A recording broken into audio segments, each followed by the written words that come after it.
let's go to her without further ado, and she's got Fikile Mbalula with her. Yes.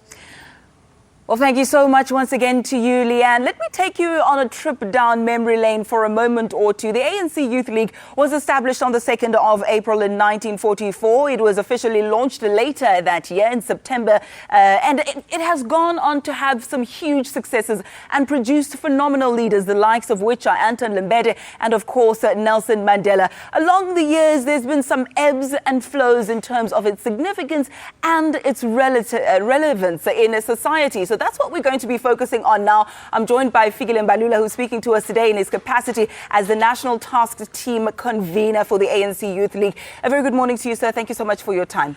Good morning this morning, and chilly morning, and to all viewers at home. Indeed, it is quite a chilly morning, but I'm sure that festivities today will definitely warm up this room. It has been a long time coming. Are you happy with progress so far that brings you to where you are today? We never had any illusion that it will actually be easy. This is a big project, massive youth organization in the country, you know, compared to none. Even some of the smaller political parties, they can't compare themselves to this giant, the ANC Youth League. So today, we are walking into the footsteps of reawakening the giant. We are happy to have arrived at Gallagher Estate and ready to start today, and we're looking forward to it. Earlier, just before we went on air, I had read a quote to you that you said perhaps we should clarify. I had attributed a quote that suggested that you were saying that we shouldn't just focus on the elective part of today or this weekend's proceedings, that there's a much broader significance to why your delegates will gather today. Just elaborate on that for me, please. Well, for an organization that has actually gone through a lapse and rebuilding itself, it is obvious the face of that organization becomes the main topic in the public discourse. But there's much to it. There are issues that affect young people, unemployment, that the Youth League, coming from this Congress, must respond to.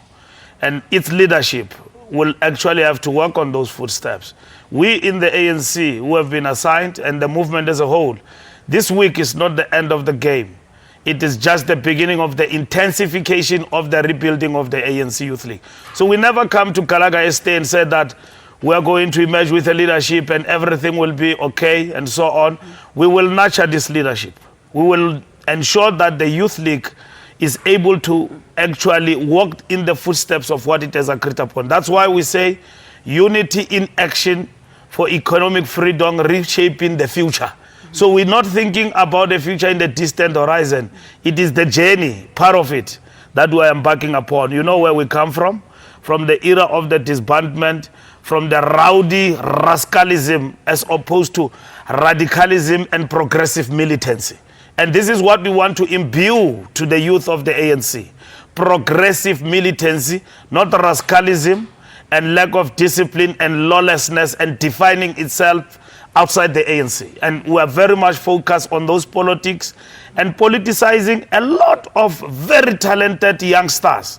And whom we think that this platform of the Youth League, they must learn to appreciate, honor it and cherish it for generations to come. As briefly as possible, do you think that that will then trickle down to your university structures, where we've been seeing some tussles with the COSAS, with the ANC Youth League, with the likes of EFF, the DA? Is that message going to pass through? The Youth League is powerful, South Africa. I mean, without sense of arrogance, young people have owned it up.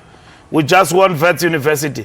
We don't, organize a party for winning one university. We know that in all universities, they've got specific challenges, young people, academic exclusion, financial exclusion. How we respond to those challenges has become important. You will see now we have won TUT. We have gone, head-to-head with some fellows in the University of the Northwest. As much as they've won the presidency, we have actually gone 50-50 with them. So we are very much on track. Universities, we are there and we're participating and we're winning. We'll have to leave it there. Thank you so much for joining us, Mr. Fikile Mbalula. Lifting up his hands is a sign of victory. He is speaking to us in his capacity as the National Task Team Convener. And I also heard a few sentiments of him being the former president of the ANC Youth League coming through there. My thanks to you. A quick ad break. Morning Live continues after this. Stay with us.